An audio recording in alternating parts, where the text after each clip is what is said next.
As I sit here reviewing the drone footage, confirmed Ukrainian military reports, and the stunned reactions pouring out of Russian channels, I can barely believe the speed and precision of what just unfolded.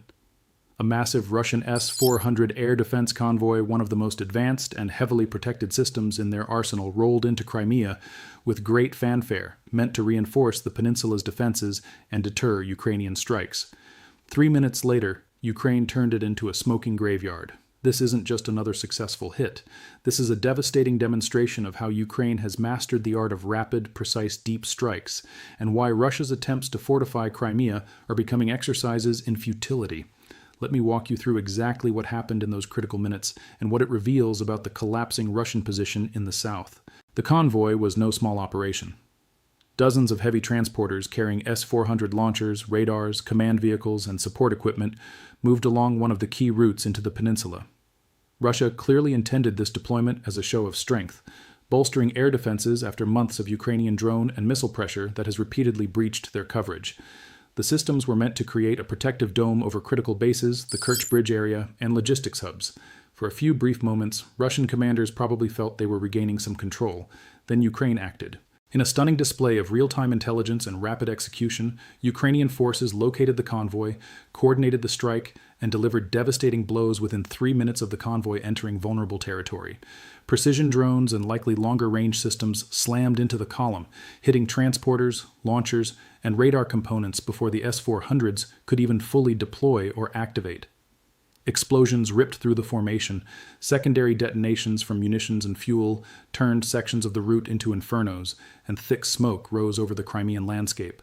What was supposed to be a reinforcing shield became a highly visible symbol of Russian vulnerability.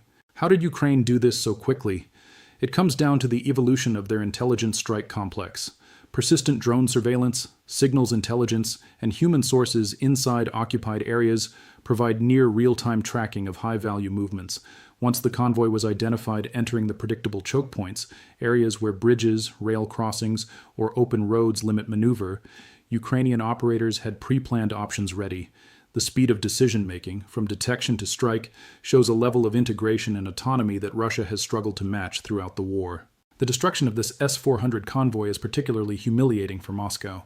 These systems are flagship assets, expensive, technologically advanced, and sold around the world as nearly invincible. Losing a major batch inside what Russia considers its own territory, and so, soon after deployment, exposes the gap between propaganda and reality. Russian air defenses are being systematically degraded or bypassed. Every destroyed launcher means less coverage for the troops, already struggling with supply issues on the peninsula. This strike fits into Ukraine's larger islandification strategy for Crimea. By targeting logistics convoys, air defense reinforcements, and transport arteries, they are making the peninsula harder and harder to hold. Bridges remain under pressure. Rail hubs are disrupted. Fuel and ammunition deliveries face constant threat. When even your most advanced defensive systems can't survive long enough to matter, the entire occupation model starts to crumble. The 50,000-plus Russian troops on the peninsula are increasingly isolated, with commanders reportedly relocating families to the mainland in anticipation of worse to come. For Putin, this is another blow to the narrative. Crimea was annexed with promises of security and strength.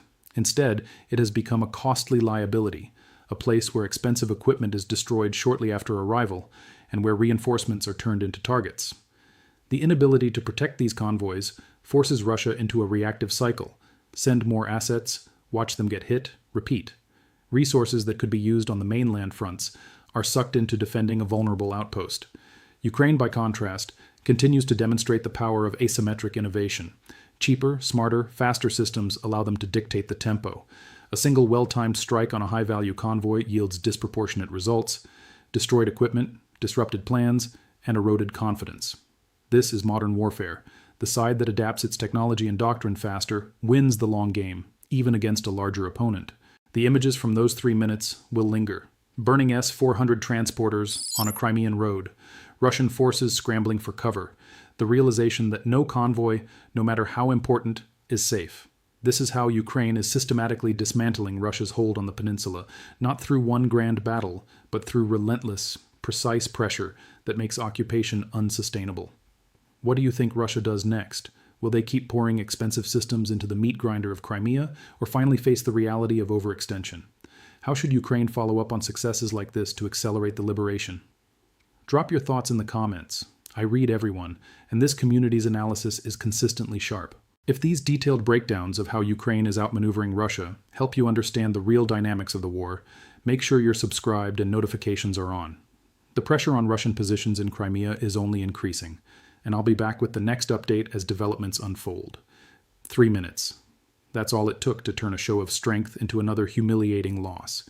Ukraine is proving day after day that determination and innovation beat brute force. I'll see you in the next one.